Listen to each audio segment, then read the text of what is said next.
Yo piniat phe palong si long pan yo là số video giờ à video đó là số pio ho mới là cái pio lo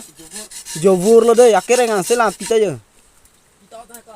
yeah nó hay à pilo ar phe cái trò rong si long pan đây là cái theo đi alang do pik guys satu alang do pik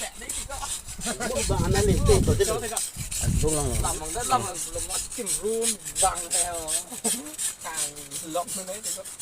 pita keren ngasih lang jadi